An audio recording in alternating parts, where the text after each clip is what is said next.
Le sabotage silencieux de l'esprit d'ouverture immersive. Arrête-toi. Juste là, maintenant. Ferme les yeux une seconde. Sens ce poids sur ta poitrine, cette tension dans tes épaules. Tu sais de quoi je parle, n'est-ce pas? Cette fatigue qui ne part jamais vraiment, même après 8 heures de sommeil.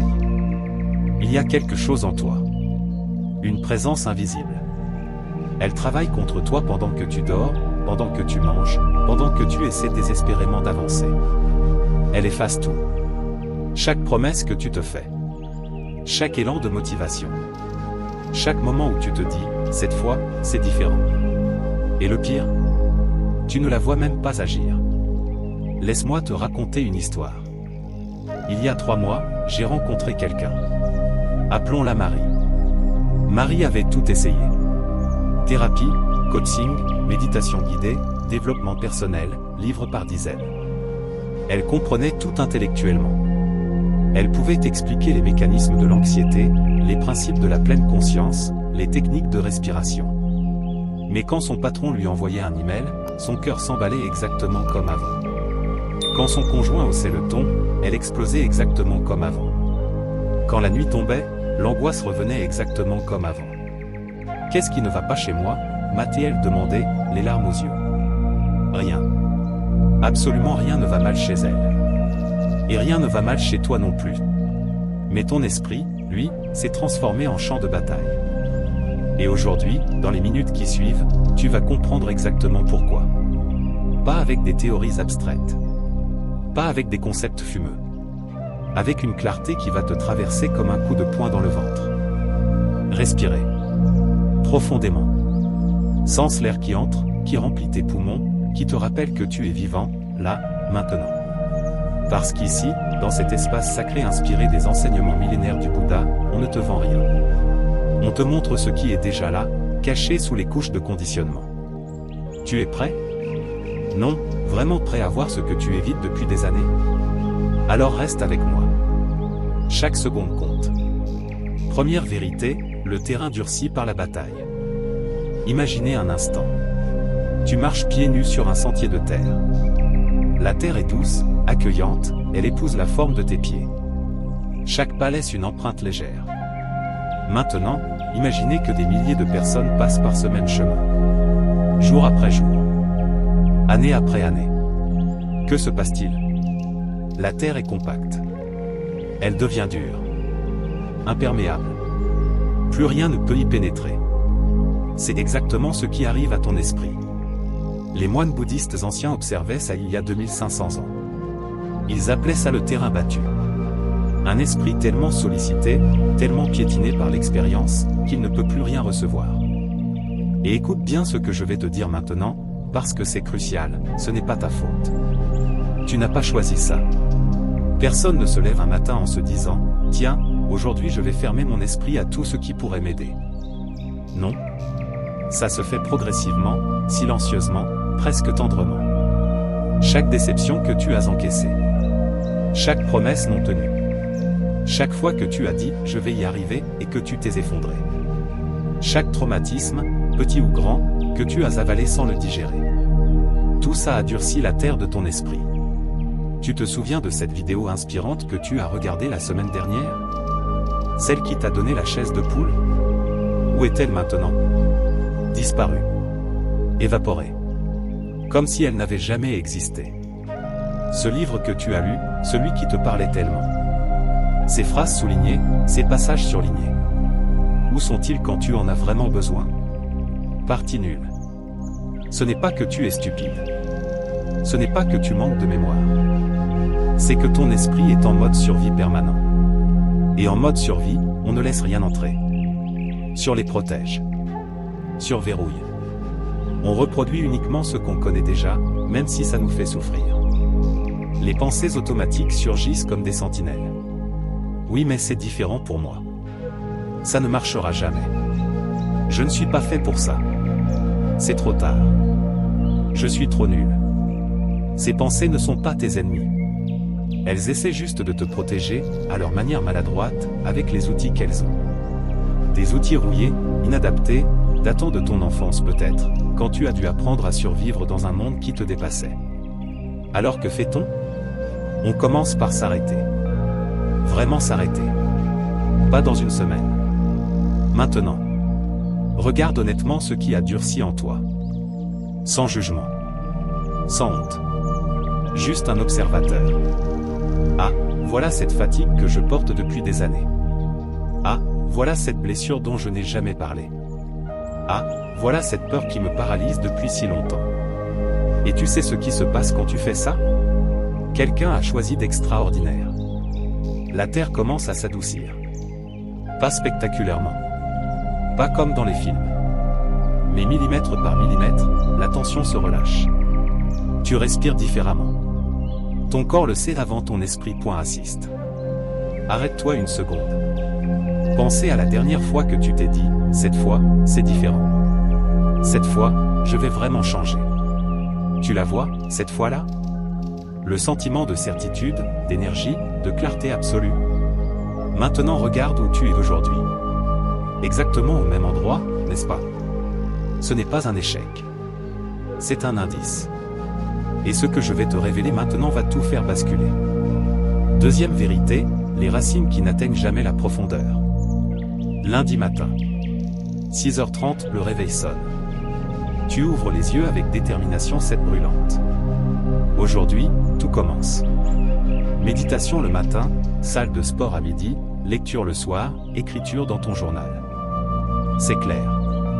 C'est précis. Tu le sens dans chaque cellule de ton corps. Lundi, parfait. Mardi, excellent. Mercredi, quelques difficultés, mais ça va. Jeudi, juste pour aujourd'hui, je vais sauter une session. Vendredi, cette semaine a été tellement difficile. Samedi, je recommence lundi. Et le cycle se répète. 10. Et encore. Et encore. Combien de fois? Honnêtement, combien de fois as-tu recommencé quelque chose avec une sincérité totale, une intention pure, une énergie débordante, pour finalement abandonner? Ce n'est pas ta faute. Encore une fois, ce n'est pas ta faute. Les enseignements bouddhistes parlent d'un terrain particulier, le terrain rocheux. Un sol où les graines poussent à une vitesse incroyable. Ça monte, ça bourgeonne, ça semble vigoureux, plein de vie. Mais sous la surface, il y a des pierres partout. La racine ne peut pas descendre. Elle reste superficielle, fragile.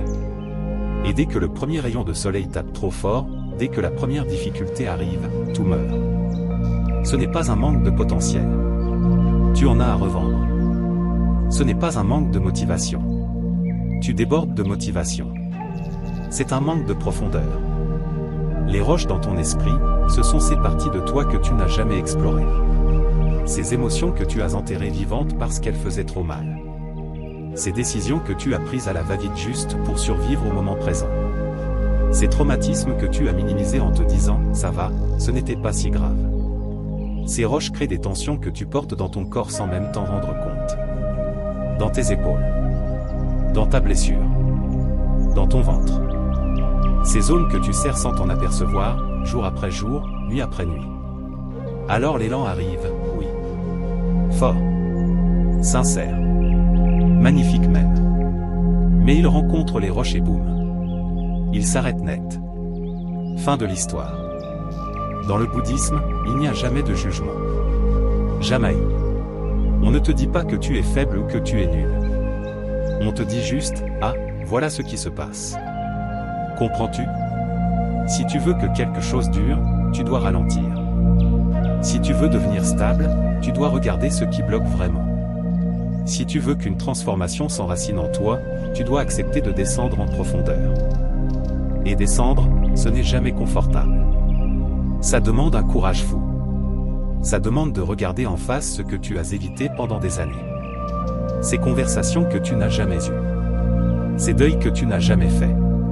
Ces pardons que tu n'as jamais accordés, surtout à toi-même. Mais c'est ainsi que naît la vraie stabilité. Quand les roches sont vues, vraiment vues, sans détourner le regard, sans minimiser, sans intellectualiser. Juste, ah, te voilà. Je te vois. Alors la racine peut enfin descendre. Elle trouve son chemin entre les pierres. Elle s'enfonce dans les profondeurs. Et quand elle descend, quelque chose en toi devient inébranlable. La vie peut encore te secouer. Oh oui, elle le fera. Mais tu ne te brises plus. Tu plies, tu t'adaptes, tu respires à travers.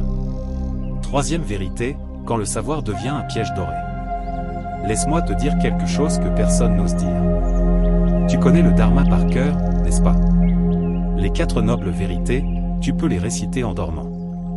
L'impermanence, l'interdépendance, le non-soi, tout ça, tu comprends. Tu as lu des dizaines de livres, écouté des centaines d'enseignements, participé à des retraites. Tu sais. Et pourtant, quand ton partenaire te critique, tu te fermes exactement comme avant. Quand ton patron te met la pression, l'anxiété te submerge exactement comme avant. Quand cette vieille peur surgit en pleine nuit, elle t'emporte exactement comme avant. Pourquoi? Pourquoi ce fossé immense entre ce que tu sais et ce que tu vis? Parce qu'il y a une différence monumentale entre savoir que l'eau est fraîche et sous-marine dedans. Entre comprendre que le feu brûle et y mettre ta main. Entre lire sur la liberté et la vie dans chaque cellule de ton corps. Le Bouddha n'a jamais dit « comprenez mes enseignements ». Il a dit « venez et voyez ». Pas « écoutez et mémorisez ». Pas « analyser et conceptualiser ». Pas « collectionne et récite ». Viens. Et vois. Par toi-même. Dans ta propre expérience. Dans les couches profondes de ton être. Là où les mots ne vont jamais. Là où les concepts ne descendent jamais. Là où seule l'expérience directe compte. Le mental adore le savoir. Il adore accumuler des connaissances spirituelles comme on collectionne des timbres. Regarde tout ce que je sais. Regarde comme je suis avancé spirituellement. Cette illusion de maîtrise est si confortable, si rassurante. Pendant ce temps, les mêmes schémas se répètent en boucle. Les mêmes blessures sont douloureuses. Les mêmes peurs paralysantes. Rien ne bouge vraiment. La transformation réelle ne se passe pas dans ta bibliothèque mentale. Elle se passe dans ton corps. Dans ces sensations que tu l'évites depuis des années. Dans ces émotions que tu refoules au fond de ton ventre. Dans ces tensions que tu ignores, que tu médiques, que tu noies sous le travail, les distractions, le bruit constant. Et ce que je vais te montrer maintenant, ce n'est pas une nouvelle théorie à ajouter à ta collection déjà pleine. Non. C'est comment descendre. Comment aller là où ça fait vraiment mal. Là où ça résiste vraiment. Là où la transformation attend, patiente, silencieuse, depuis toujours. 4e vérité, l'étouffement silencieux. Maintenant, on arrive à quelque chose de vicieux. Vraiment vicieux. Imaginez un jardin magnifique. La terre est bonne. Elle n'est ni trop dure ni trop rocheuse. Les graines peuvent y germer. Les racines peuvent s'y enfoncer. Tout semble parfait. Et pourtant, rien ne est vraiment grand. Rien ne fleurit. Rien ne porte de fruits. Pourquoi? Parce que le jardin est envahi. Envahi d'herbes folles, de ronces, d'épines qui étouffent tout ce qui essaie de pousser. Pas violemment. Pas brutalement. Non, c'est beaucoup plus discret. Les épines arrivent doucement, presque poliment, une par une, jusqu'à ce que tu ne puisses plus respirer. Laisse-moi te décrire ta journée. Vraiment. Ta vraie journée. 7 heures, le réveil sonne.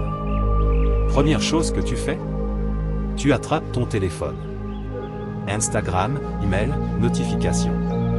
Avant même d'avoir complètement ouvert les yeux. 7h30, petit déjeuner. Pas dans le silence. Non, c'est trop inconfortable. Alors tu scrolles. Actualité, réseaux sociaux, ce que tout le monde fait. 8h, trajet. Podcast dans les oreilles. Podcast pas un mauvais. Non, un podcast productif, éducatif. Mais le silence? Jamais. Midi, déjeuner devant une série. Juste un épisode. Après-midi, notification. Message. Email. Tu as vu ça? Réponds-moi. Tu fais quoi là? Soir, retour à la maison. Épuisé. Mais tu ne t'arrêtes pas. Encore du contenu. Encore des stimuli. Encore du bruit. 23h, au lit. Dernière vérification du téléphone. Parce que sait-on jamais. Une question, quand as-tu été seul avec ton esprit aujourd'hui? Vraiment seul. dans le silence total. Sans rien pour remplir le vide. Jamais. Les épines, ce sont toutes ces choses qui semblent inoffensives, insignifiantes même. Ce n'est pas Facebook en soi qui pose problème. Ce n'est pas Netflix. Ce n'est pas les podcasts. C'est le fait que tu ne laisses jamais d'espace vide. Tu remplis. Constamment. Frénétiquement. Comme si le silence était dangereux. Et peut-être qu'il l'est. Parce que dans le silence, tu entends ce que tu évites. Ces questions que tu ne veux pas te poser. Ces émotions que tu préfères ne pas ressentir. Ce vide que tu ne veux pas affronter. Les épines, ce sont aussi ces obligations que tu accumules. Je dois faire ça. Je devrais faire ça. Il faudrait que je fasse ça. Mais quand? Jamais. Tout est rapporté. Tout devient ce plus tard qui se transforme en jamais. La méditation? Demain. Cette conversation est importante? Quand j'aurai le temps. Ce projet qui te tient vraiment à cœur? Surverra. Ce silence n'as-tu pas tant besoin? Un jour, peut-être. Ce n'est pas un manque de sincérité. Tu es sincère. Ce n'est pas un manque d'intention. Tu as de bonnes intentions. C'est un manque d'espace intérieur.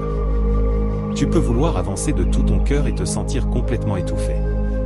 Tu peux chercher la clarté et être noyé dans le trop-plein constant. Tu peux aspirer à la paix et vivre en saturation permanente. Les épines n'attaquent pas. Elles sont absorbantes. C'est tout. Elles prennent ton temps, ton attention, ton énergie vitale. Sans bruit. Sans conflit. Sans que tu t'en rendes compte. Jusqu'à ce que ton esprit soit constamment occupé mais rarement présent. Moment de vérité interactif. Arrête-toi. Maintenant. Vraiment. Posez-vous des questions. Pas pour me faire plaisir. Verse-toi. Qu'est-ce qui inutile occupe ton esprit en ce moment? Qu'est-ce qui t'éloigne constamment de la présence? Qu'est-ce qui absorbe ton énergie sans jamais nourrir ta clarté? Tu le sais déjà. N'est-ce pas? Cette petite voix en toi qui te le dit depuis des mois, des années peut-être. Le problème n'est pas que tu as trop de choses à faire. Le problème, c'est que tu as dit oui à des choses qui ne nourrissent rien en toi. Et tant que tu ne feras pas ce tri, même les meilleures pratiques spirituelles glisseront comme de l'eau sur du verre. Cinquième vérité, le terrain qui porte naturellement du fruit. On arrive maintenant au cœur de tout. Au secret que les anciens ont découvert il y a des millénaires. Il existe un terrain dont parlent les enseignements bouddhistes avec une révérence particulière. Un terrain qui reçoit vraiment. Qui laisse les choses descendre. Qui ne rejette rien de ce qui arrive. Et qui, avec le temps, commence naturellement à porter du fruit. Ce terrain s'appelle la terre juste. Et écoute-moi bien, ce n'est pas un état de perfection. Ce n'est pas un esprit sans blessure, sans doute, sans histoire compliquée. Ce n'est pas un moine zen qui médite 12 heures par jour dans une grotte. Non. La terre juste, c'est simplement un esprit qui a fait de la place. Un esprit qui a été observé avec honnêteté. Un esprit qui a été adouci, allégé, libéré de ce qui l'étouffait. Un esprit qui a arrêté de lutter contre ce qui est là. La terre juste, c'est toi quand tu deviens attentif. Vraiment attentif. Pas à ce qui devrait être. Pas à ce que tu voudrais. Mais à ce qui est, là, maintenant. C'est toi quand tu arrêtes de vivre en réaction permanente. Quand tu crées un espace entre ce qui arrive et ta réponse. Ce petit espace sacré où la conscience peut s'installer. C'est toi quand tu transformes ton intérieur en un lieu où l'expérience peut vraiment rester, s'installer, mûrir. Pas disparaître en 2 minutes. Pas s'évaporer comme de la fumée. Parce que le fruit ne naît jamais d'un moment d'intensité. Jamais. Il naît d'un processus. Un processus fait de patience. De répétition quotidienne. De constance tranquille. Un processus souvent discret, presque invisible de l'extérieur, mais qui agit en profondeur. Jour après jour. Sans bruit. Sans fanfare. La terre juste, ce n'est pas celle qui comprend vite. Ce n'est pas celle qui a les meilleures idées. Ce n'est pas celle qui maîtrise toutes les techniques spirituelles. C'est celle qui reste. Celle qui observe, même quand rien de spectaculaire ne se produit. Celle qui continue, même quand c'est ennuyeux, répétitif, difficile. Celle qui laisse l'expérience descendre jusqu'aux couches les plus profondes de l'esprit. Là où les vraies transformations se font. Loin des projecteurs. Loin des applaudissements. Dans le silence absolu de ton être. Et puis un jour ordinaire. Sans événement particulier. Sans révélation mystique. Sans moment dramatique. Tu remarques quelque chose. Vous réagissez différemment à une situation qui avant de vous mettre hors de vous. Tu choisis le calme dans un moment où avant tu aurais paniqué. Tu parles avec plus d'espace, même quand c'est difficile. Tu écoutes vraiment, sans déjà préparer ta réponse. Et le plus fou ? Tu ne sais même pas exactement quand ça a changé. Ça s'est juste fait. Naturellement. Comme une graine qui devient arbre. Tu ne peux pas voir ça se produire en temps réel. Mais un jour tu regardes et l'arbre est là. Parce que ce n'est pas la rapidité qui compte dans cette pratique. Ce n'est jamais la rapidité. C'est la profondeur. Dans le bouddhisme, on dit, lorsque les conditions sont réunies, le fruit apparaît naturellement. Tout seul. Sans que tu doives le forcer. Sans que tu doives tout contrôler. Sans que tu doives te battre avec toi-même. Ce qui est cultivé avec justesse dépassera souvent tout ce que tu avais imaginé au départ. Mais attention. Pour que les conditions soient réunies, il faut protéger ton terrain. Protéger l'espace intérieur que vous avez créé. Protéger la profondeur que tu as cultivée. Protéger la présence que tu as informée à habiter. Et ça ne se fait pas tout seul. Ça demande des choix. Quotidiens. Des simples. Mais des constantes. Choisir le silence plutôt que le bruit constant. Choisir la présence plutôt que la distraction automatique. Choisissez l'observation plutôt que la réaction immédiate. Chaque jour. Sans exception. Même quand tu n'en as pas envie. Surtout quand tu n'en as pas envie. La transformation silencieuse. Regarde ta vie aujourd'hui. Là, maintenant. Tu vois peut-être encore plein de fragilités. Des lenteurs. Des incohérences. Des moments où tu te dis, mais je suis toujours au même point. Rien n'a changé. Mais le processus est déjà en marche. Comme une graine qui s'ouvre dans l'obscurité totale. Personne ne la voit.